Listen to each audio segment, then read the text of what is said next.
around, and that.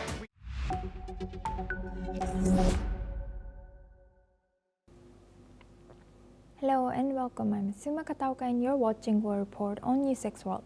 Let's take a look at the top headlines of this hour.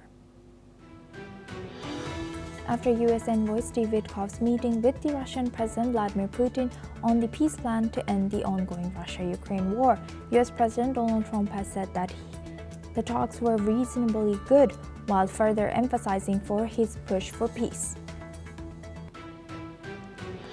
Following the Moscow meeting on the Ukraine peace plan, Ukrainian President Volodymyr Zelensky has announced plans for new talks between the Ukrainian delegation and Trump's team soon. Russian President Vladimir Putin is set to embark on his two-day visit to India starting today. The two leaders will attend an annual summit held by both the countries. French President Emmanuel Macron is in China for high-stakes talks with the Chinese president. While speaking on the meeting, Macron says the two countries must overcome their differences. United Nations Secretary General Antonio Guterres has slammed Israel in his fresh comments on the Gaza war. He has said that there was something fundamentally wrong with how Israel conducted its military operations in the Gaza Strip. Hamas has returned the body of another deceased hostage as part of the Gaza peace plan. Israel has confirmed the identity of the deceased as Sudisiak Rintalak, a Thai agricultural worker. With this now, body of only one hostage remains with Hamas. Rwanda's foreign minister says a new accord with the US and DRC could help advance peace efforts, even as Rwandan-backed M23 rebels and the Congolese army accuse each other of breaching the ceasefire in eastern Congo. Now we start with the peace talks. United States President Donald Trump has said that his envoys have returned from Moscow after holding extended talks with Russian President Vladimir Putin, as diplomatic efforts to end the war in Ukraine gather momentum. Trump has confirmed that his representatives, businessman Steve Witkoff and senior advisor Jared Kushner, briefed the White House following what he described as a reasonably good meeting with the Russian leader. He has said that the discussions laid out a possible direction for negotiated peace. Let's listen into what he has shared. President Putin had a very good meeting yesterday with Jared Kushner and with Steve Witkoff. What comes out of that meeting, I can't tell you, because it does take two to tango. You know, Ukraine, I think we have something pretty well worked out with them. According to Trump, both Witkoff and Kushner came away with the impression that Putin is interested in ending the conflict and restoring a more stable relationship with the United States. They've reported that the Russian leader appeared eager to move away from heavy battlefield losses and towards renewed engagement with the West. Here's what Trump has said. And with Mr. Kushner Last night, did they give you the sense that President Putin still wants to end the war, wants to make peace? He would like to end the war. That was their impression. Now, whether or not, that was their impression. You know, their impression was that he would like to see the war ended. I think he'd like to get back to dealing a more normal life. I think he'd like to be trading with the United States of America, frankly, instead of, losing thousands of soldiers a week. But their impression was very strongly that they'd like to make a deal. We'll see what happens. The Kremlin meeting has produced no formal breakthrough, but both sides indicated that talks would continue as the push for a Ukraine ceasefire enters a new phase. Now for this discussion, we welcome Mr. Spencer Critchley. He's a communication strategist, joins us live from California. Thank you very much, Mr. Spencer, for joining us again. Good to see you. Now, looking at this, what political risks and opportunities could arise domestically when Trump relies on informal envoys like Steve Witkoff and Kushner for such sensitive negotiations? Well, more and more of the country is noticing that Trump, far from being the master deal maker he likes to present himself as, is completely ineffectual and really just serves as Putin's patsy. And Steve Witkoff seems to be his eager partner in that enterprise. Witkoff goes off for these extremely friendly meetings with Putin, who, let's remember, is a mass killer and the aggressor in this brutal war against Ukraine. Witkoff goes for these extremely cordial meetings with Putin and returns with what's described as a deal, which is just the same shopping list from Putin, which has not changed since Putin originally invaded Ukraine in 2022. So, Trump saying Putin seems to want peace. Well, yeah, he wants peace through Russian victory, and that goal has not changed. And Trump, after promising to end this war in his first 24 hours in office, has still not budged Putin significantly on any of his demands. And building on that, Mr. Spencer, is there nobody that Trump can trust as a diplomat, as an envoy, as a senior delegation in his government, instead of these envoys, Steve Witkoff and Kushner? Well, I think the problem is that he only chooses people he thinks he can trust because he values loyalty above all else, and has shown with most, if not all, of his senior appointments that he's perfectly willing to hire complete incompetents as long as they are loyal.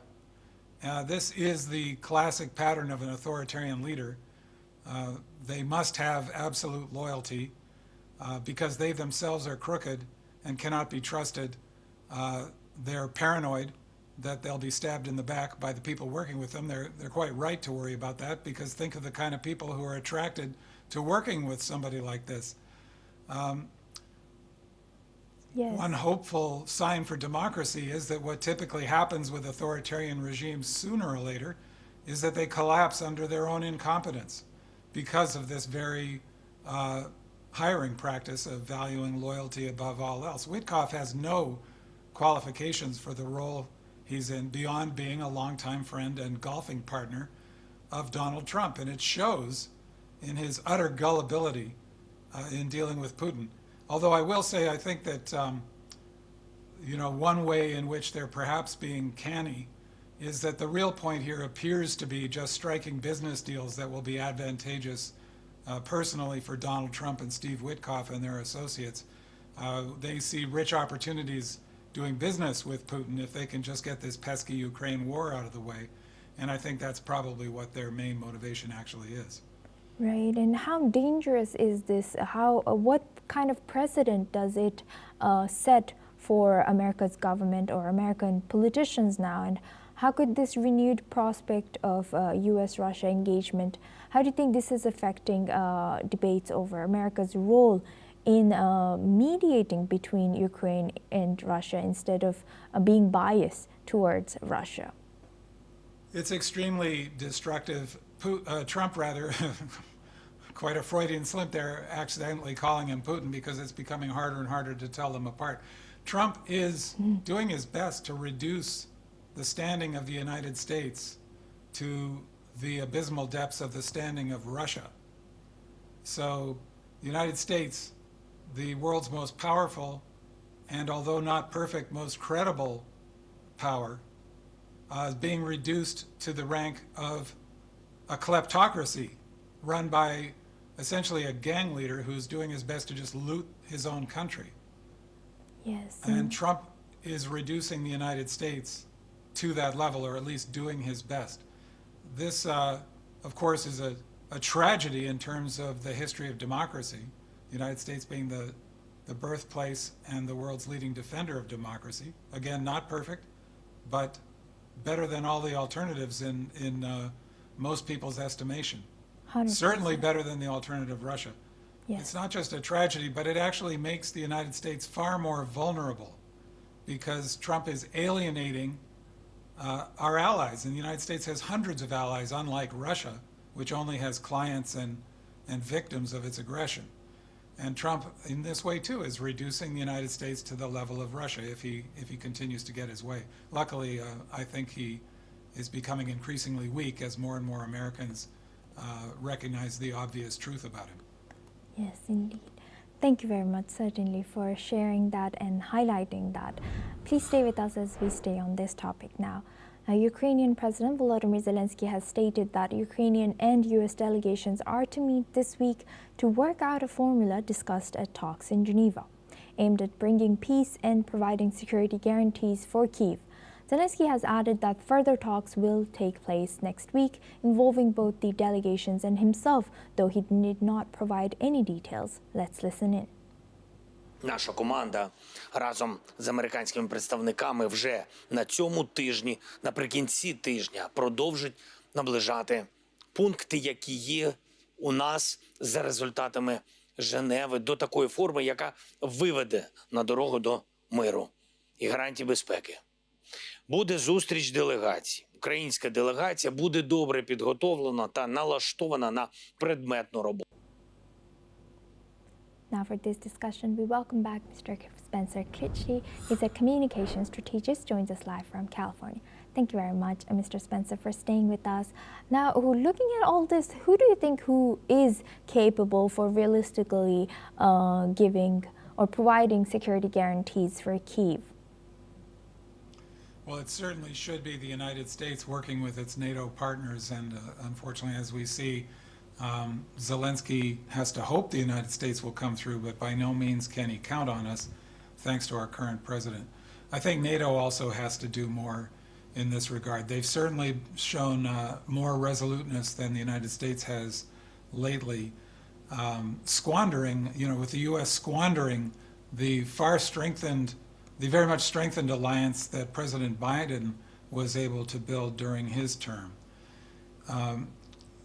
We have to hope that Europe will do more than it's doing now. It's done a lot, but I think it needs to do more. And that the United States, with or without President Trump, comes back to its senses and shows much stronger resolve in facing down the aggressor in this war, instead of evidently choosing the side of the aggressor and seeing them as their go-to reference for what the terms of a so-called peace should be. Zelensky, I think, is doing his very best to not alienate the Trump administration and to hold together this shaky alliance. But ultimately, I think it's incumbent on the Europeans, and especially the United States, to show the kind of resolve that's going to be needed to stop Putin. He has taught the world again and again and again that he cannot be trusted on anything except the pursuit of his own personal interests, not the interests of the Russian people, his own personal interests. And that the only thing that will stop him ultimately is force, unfortunately. And, this idea of negotiating and potentially rewarding him by carving off chunks of Ukraine, I think should just be rejected out of hand. Yes, indeed. Thank you very much, Mr. Spencer, for sharing that insight. Please stay with us as we stay on the region. Now, moving the focus to including Venezuelan President Nicolas Maduro has said that he has held what he described as a respectful and cordial phone call with United States President Donald Trump. About 10 days ago, a conversation he is framing as a possible opening for renewed diplomacy. Speaking during a televised address, Maduro has said that if the call signals steps towards respectful dialogue between the two countries, then both dialogue and diplomacy are welcomed. According to sources, Maduro told Trump he would be willing to leave Venezuela if he and his family were granted full legal amnesty. That would include lifting U.S. sanctions and ending a major case against his government before the International Criminal Court. The phone call follows months of intense U.S. pressure, including strikes on alleged drug smuggling vessels, threats of military action, and the designation of the Cartel de los Soles as a foreign terrorist organization. Now for this discussion, we welcome back Mr. Spencer Critchley and Matthew Vadim. He's an American journalist and author, joins us live from Washington, D.C. Now, first, I would like to go to Mr. Matthew. And Mr. Matthew, what do you think, what is going on with this? Do you think this is feasible that Trump might pardon Maduro? the possibility that he's going to pardon Maduro. This is strikes me as remote, but Trump has come up with some surprising pardons. That's fair to say. I think most political observers in the United States were quite shocked that he announced an executive clemency for Democratic Congressman Henry Cuellar, I think of Texas, who is, I don't think he's even been convicted of corruption-related charges. He's merely under indictment, and yet Trump cleared him, saying that he was treated unfairly by Biden, and I'm not sure if there's much by President Biden, and I'm not sure if there's anything beyond that, because I haven't seen any explanation for any sort of any legal rationale for the pardon. So anyway, not to get off too far afield on that, but it's when enemies talk, there is sometimes a discussion of forgiveness, of legal forgiveness for what they did, and so I would not be surprised if this discussion is happening, but I don't. Based upon what I know right now, it seems quite unlikely, unless Trump is just dangling it as a carrot to try to get Maduro to respond. It seems inconsistent with his saber rattling with respect to Venezuela of late. Talking about how he's going to strike inside the country, though he hasn't been very specific about that. People are speculating that it would be, surgical airstrikes, but we don't know exactly what it means. The only one who seems to think it would be an outright land invasion is President Maduro of Venezuela, who has been supposedly organizing an urban guerrilla resistance to that, but nobody seems to think that is actually going to happen. And thank you, Mr. Vadum, for sharing that. Now, bringing Mr. Critchley back to our discussion. Mr. Critchley, what do you think? What is Trump's motive here? Is it again business deals? We can only speculate, of course, because we cannot trust a word Trump says, unfortunately, about this. It's clearly not about any serious effort to control the flow of drugs into the United States, since Venezuela ranks low on the list of sources, especially fentanyl, which it produces none of. And yet that's supposedly the principal reason for all of this aggression. I think that it's reasonable to assume it's part of Trump's imperial ambition. Looking to the north, he clearly is serious when he says he would like to take control of Canada and Greenland. As absurd as those ideas seem to be, turning to the south, he's talked about staging invasions of Mexico against the cartels there, taking back the Panama Canal, and as he continues south to South America, the first nation he runs into is Venezuela.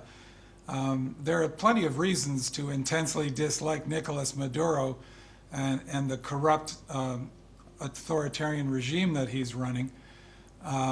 I don't think Trump actually cares about any of that. He's very comfortable with authoritarians. They're the people he admires most in the world. And if they're crooked, so much the better. I think many of these pardons we've seen that my colleague just mentioned are probably motivated, at least in part, by a sense of group solidarity for Trump. These are his people, after all. But I suspect that what he really wants in Venezuela is to replace Maduro with somebody who will serve as a client of the United States and first of all, give the United States access to Venezuelan oil and gas. Right. Yes. With that, I would like to thank Mr. Matthew Vadum and Mr. Spencer Critchley for both joining us today and sharing that insight with us on NewsX World.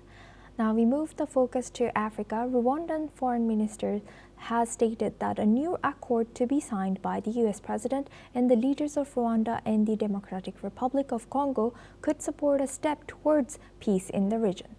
The statement comes after Rwanda accused the Congolese army of violating earlier peace deals in recent days. The Congolese army and M23 rebels backed by Rwanda have accused each other of ceasefire violations in eastern DRC. The clashes have continued even as the US president has said that the war has ended, showing tensions remain on the ground. Now, Rwanda's foreign minister, speaking in Washington, has said that there has been some progress despite the fighting, according to him. There is stability in positioning and no further advance in territorial gains that has happened on either of the sides. The accord, called the Washington Accords for Peace and Prosperity, will be signed later today. It follows a series of pacts brokered by the US, including a framework targeting regional economic integration. Interestingly, the agreements are also aimed at attracting Western investment to a resource-rich Central African region, producing minerals including cobalt, gold, copper, and lithium. The foreign minister has said that the US put forward an ambitious plan that could offer an incentive for peace. Now, for this discussion, we welcome retired Major General A.K. Siwachi. He's a geostrategic expert, joins us live from New Delhi. Thank you very much, Major General, for joining us again. Good to see you. Now, what are we to make of these differing narratives from Kigali and Kinshasa about responsibility for recent clashes? How do you think this influences the U.S. strategy in supporting long-term peace and disarmament efforts? As we know, these efforts have been going on for a good while. No doubt. You see, as far as US is concerned, Trump is trying that the peace should come in DRC, especially in the eastern portion. And this has basically started because the DRC has offered that they are ready to give their critical minerals, especially cobalt, zinc, copper, gas and oil, which can be exploited by the US. So there is an economic interest as far as Trump is concerned. But having said that, the problem of DRC and Rwanda is quite old one, because it started because there was a sort of civil war in Rwanda, and a number of people crossed over from Rwanda to eastern part of Congo. And that is where the problem started off. That slowly and steadily they became powerful. DRC wanted to send them back. It didn't happen. Then there's a rebel group called M23, which came up, and this M23 is backed by Rwanda. Now, so the problem is between Rwanda and DRC. Now, this sort of some peace has been already broke, and they are saying that further peace will also prevail between Congo as well as DRC. At the same time, the M23 is still sort of attacking in DRC, and that is the biggest problem which is there. And M23 is not part of this deal. And now there is a separate deal which is taking place in Qatar between M23 and DRC. Now the Rwanda is not part of this. So the problem which comes is the influx of problem which is coming. There are interest and counter interest which are prevailing, and the US is showing a lot of interest, especially that they are eyeing for the critical minerals in DRC. That is main reason they want the peace to prevail. And as far as the DRC is concerned, they want peace and tranquility in that area. Rwanda is also interested. Earlier, there have been efforts tried even by Angola and other countries which did not succeed. But to me, it looks like that the chances of the peace coming are there, because the reason is simple, that if the peace is not there, and then both the countries will suffer, whether it is DRC or Rwanda. And especially once Donald Trump has this, you can say, a track record that it has managed to stop the war all over the world, whether it is basically Rwanda, Yes. Congo, then Serbia, Kosovo, then Armenia, Azerbaijan, Yes. and also Thailand, Cambodia. Of course, he claims also India, Pakistan, which he had no role actually. But all said and done, so therefore there is a chance of peace coming. And if peace comes, it is good for everyone, even for African countries, and of course it will be good for US. And what do you think, what political challenges could arise if peace doesn't prevail, if the US instability continues there, despite its US's push for economic integration and increased Western investment?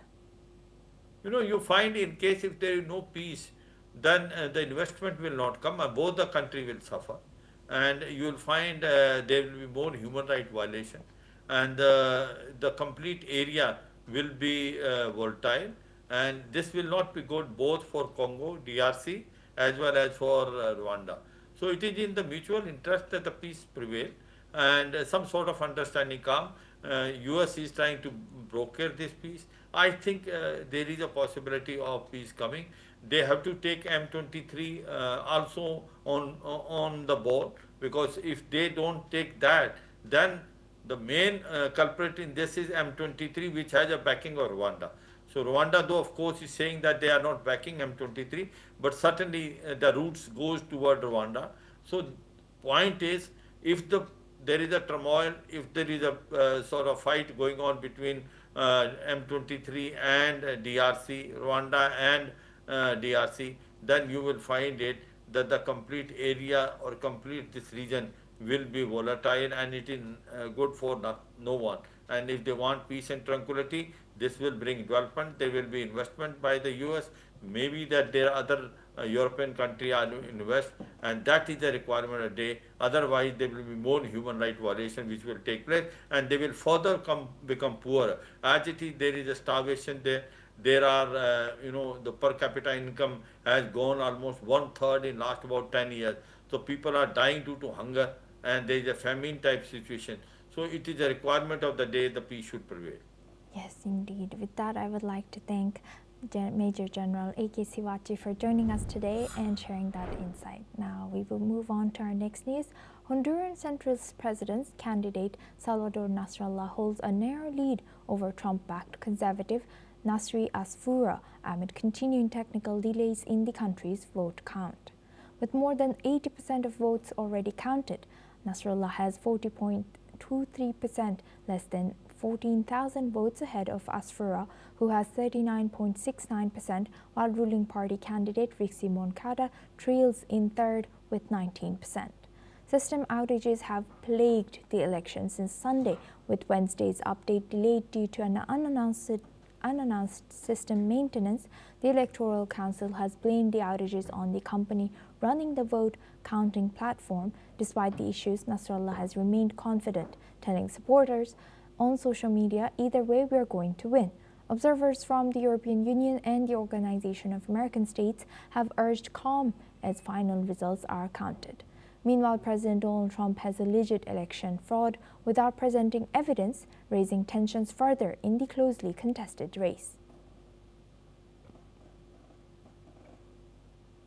Now we move the focus on to Asia. Flooding and landslides last week has killed more than 800 people and buried homes, washed away bridges, and severed transport links across the islands of Sumatra in Indonesia.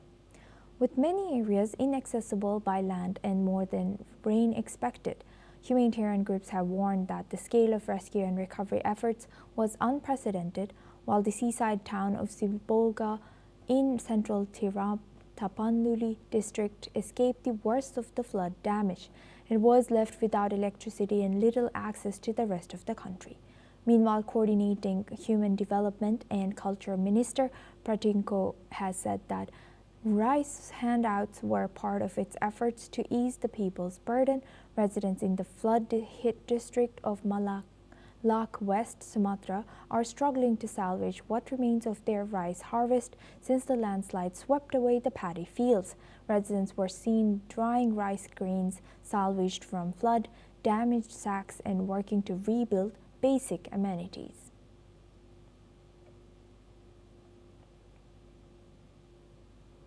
That's all we have time for. Keep watching NewsX World for more news updates from around the world.